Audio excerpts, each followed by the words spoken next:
Vamos a tener que enfrentar persecuciones de diferentes índoles, y el apóstol Pedro nos dice, si viven persecución, asegúrense que sea por la razón adecuada, porque están haciendo lo bueno y no lo malo. Y si sufren persecución, asegúrense que en su persecución ustedes le dan gloria a Dios y gracias a Dios, porque persiguieron así a los profetas y así mataron a Jesucristo por su convicción. ¿Qué tipo de convicción en la que nos sostiene?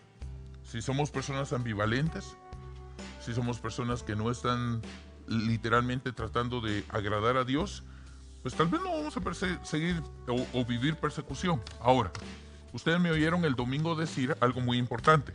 No importa lo que tú coloques en los muros de las redes sociales, porque antes de hacer, tenemos que aprender quiénes somos. Pero la gente va a aceptar lo que tienes que decirles cuando te hayan visto demostrar el amor, no hablar del amor. ¿Ok? Entonces podemos estar teológicamente en lo correcto y todavía llevarnos de perros y gatos con otra gente. Y ellos no van a aceptar lo que decimos. Van a decir, ok, ¿estás en lo correcto? Tal vez. Pero que yo quiera oír lo que tienes que decir, de ninguna manera. ¿Ok?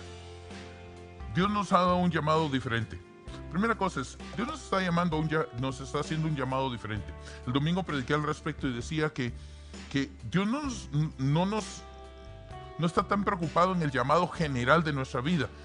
La mayoría de nosotros, Señor, yo quiero entender cuál es el llamado de mi vida. Y Dios dice, ok, déjame que yo te explique cuál es el llamado temporal de tu vida, es decir, por los siguientes 20, 30 o 40 años, o por un año y después lo cambiamos. Pero antes de preocuparte de ese periodo, preocúpate de lo que diariamente yo te estoy llamando a hacer. Y Dios dice, tienes que ser diferente. No puedes ser como el mundo. No debes ser como el mundo. Es un llamado cotidiano a ser diferentes. Los textos que vamos a ver es la primera carta de Pedro, que es el capítulo 2, versículos 9, 11, 12, 15, 21 al 24 y el 3, 9. ¿Ok? Uno de los principios que es importante y que yo lo subrayé es el siguiente. Para Dios, y esto es desde el punto de vista de Dios, ¿ok? Dios, quién tú eres es más importante o precede a lo que tú haces. Cuando tú sabes quién tú eres y Dios se encarga de recordarte, tú eres esto va a informar lo que tú haces. Cuando tú sabes quién eres delante de los ojos de Dios, sabes entonces qué hacer.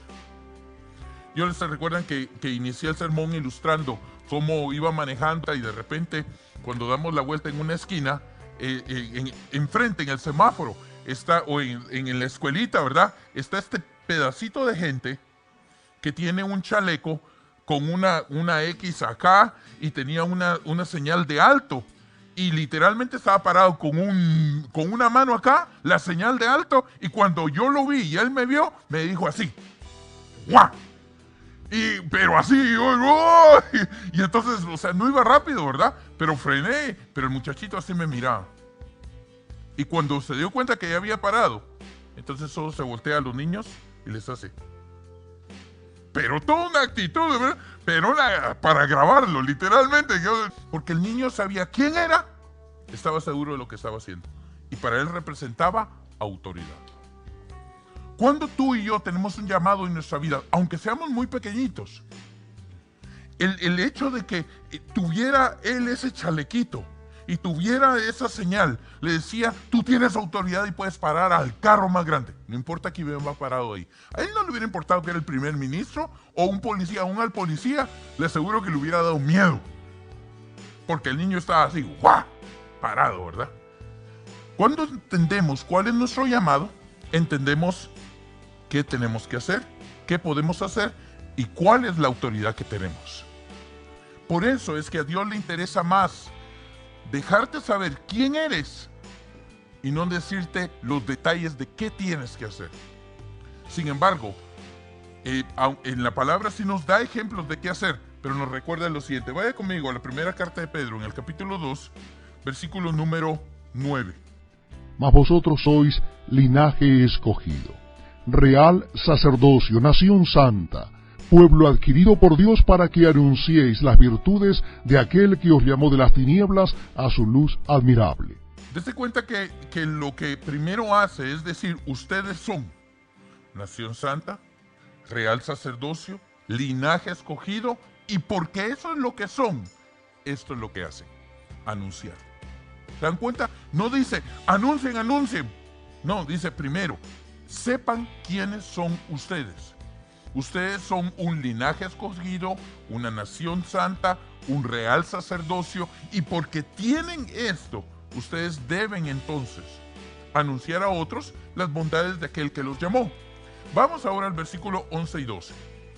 Amados, yo os ruego como a extranjeros y peregrinos que os abstengáis de los deseos carnales que batallan contra el alma, manteniendo buena vuestra manera de vivir entre los gentiles, para que en lo que murmuran de vosotros como de malhechores, glorifiquen a Dios en el día de la visitación al considerar vuestras buenas obras. Ahora entonces el apóstol Pedro nos dice, número 1, les recuerda el tema que constantemente a lo largo de toda la carta repite, ustedes están de pasada, ustedes son extranjeros y peregrinos, como su ciudadanía no es aquí en la tierra, sino que es una ciudadanía celestial, ustedes tienen que comportarse y vivir de una forma diferente. Ahora, como tales, ahora dice, actúen y vivan de una forma diferente. ¿Por qué? Porque cuando los gentiles, dice, manteniendo, dice, vuestra manera de vivir entre los gentiles, para que en lo que murmuran de vosotros, como de malhechores, glorifiquen a Dios en el día de visitación, al considerar que, no lo que dijo. ¿Se da cuenta que en los dos textos, en todos los textos, no aparece nada que usted diga? Dice, anunciar las buenas obras, o anunciar al Dios que ha hecho bolsa, pero no dice, hablen. Anunciar puede ser con mis buenas obras. Dice, cuando la gente vea cómo usted se conduce, no cómo usted habló, no cuánto les dijo, no cuán convincente era lo que usted estaba diciendo, con argumentos no se gana necesariamente a la gente. Ahora, puede ser que ya esté el momento en el cual sea importante entrar en un argumento. Totalmente de acuerdo. La pregunta es esta, ¿se ganó el derecho de recibir el oído de la otra persona? Esa es la pregunta. Es decir, tengo algo para canjear. ¿Me voy a entender? He demostrado con mi vida el amor de Dios para que cuando le hable y le explique el amor de Dios, ya tenga una evidencia de cómo luce. Muy a menudo estamos muy centrados en bla, bla, bla, bla, bla, bla. Pero nada de acción. Y el apóstol Pedro nos está diciendo, está bien que conozcan, está bien que entiendan. Sepa quién es y actúe, no hable, actúe conforme a quien la Biblia dice que usted es. Y entonces habrá ganado el derecho de, si llegara a la necesidad, argumentar. Pero dice, va a ser suficiente que otros vean cómo usted vivió para que, aunque lo hayan acusado injustamente, y ahí viene algo bien interesante, porque dice, para que los que murmuran, cuando llegue el momento de que Jesucristo visite, o sea, llegue el momento en el cual se enfrentan con Jesús, ya sea por el Espíritu Santo o porque Jesús viene, y digan, era cierto. No piensen en lo que ustedes dijeron, sino que consideren cómo actuaron y digan, tenían razón. Muy diferente.